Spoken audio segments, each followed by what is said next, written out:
Ryan, well, joining us now is the former Deputy Chief of Staff to Donald Trump and Bondi Partners Senior Advisor Emma Doyle. Emma, good to see you. Thanks for your time this morning. So with a look at the State of the Union from Joe Biden yesterday, what'd you make of it? I think it was a very strong night for President Biden.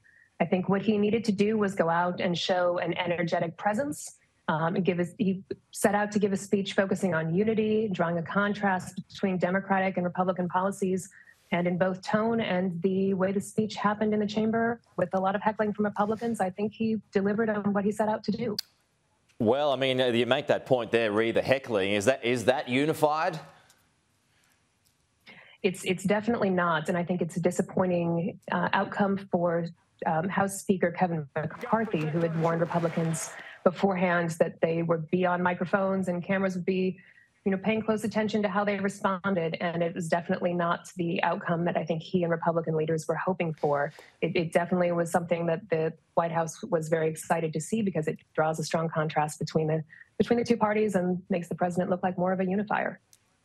Well, I mean, it sort of shows the divided nature when it comes to American politics. I mean, this is not new. Nancy Pelosi famously ripped up Donald Trump's speech a couple of years ago now. So does this kind of open up the floodgates for more of these kinds of State of the Unions in the years to come, do you think?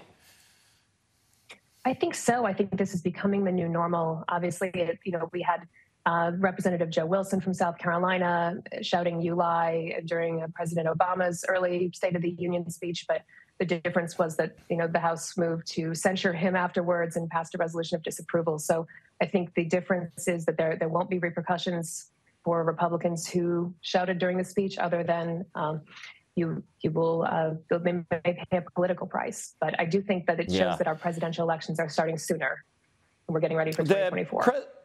Well, I mean, on to that. I mean, the president has been able to get a fair bit through during the earlier stages of his first term, but now he's lost a lot of that control.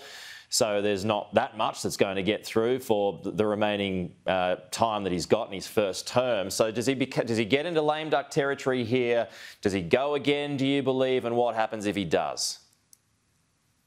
I do think that my opinion of the last night's speech is that he is definitely planning on running again. I think he came out with a lot of energy, he seemed to be enjoying the job.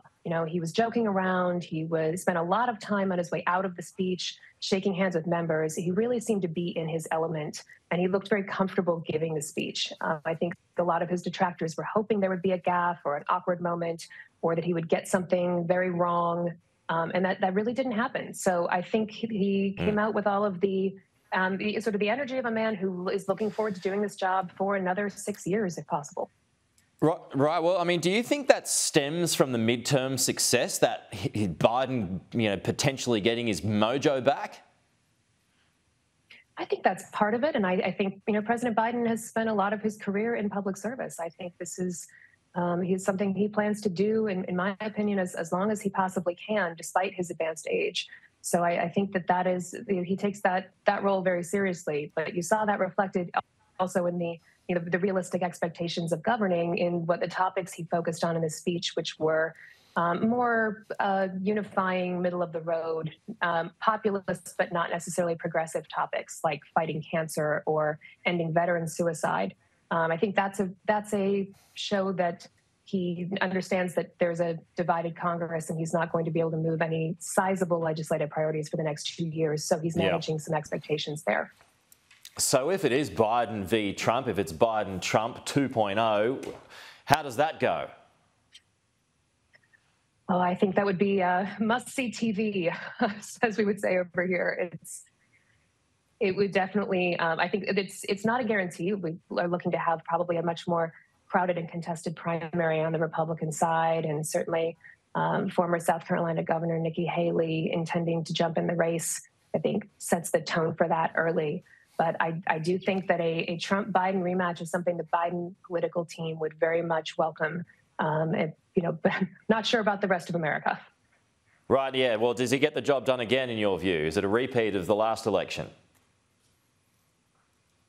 I think it's way too early to tell. It really would depend on what kind of campaign Trump runs and also what kind of campaign Biden runs. You do have the advantage as an incumbent president of being able to look presidential, use the White House, have that backdrop, and use everything that you do in the White House as a sort of quasi-political activity, whether it is or isn't on paper.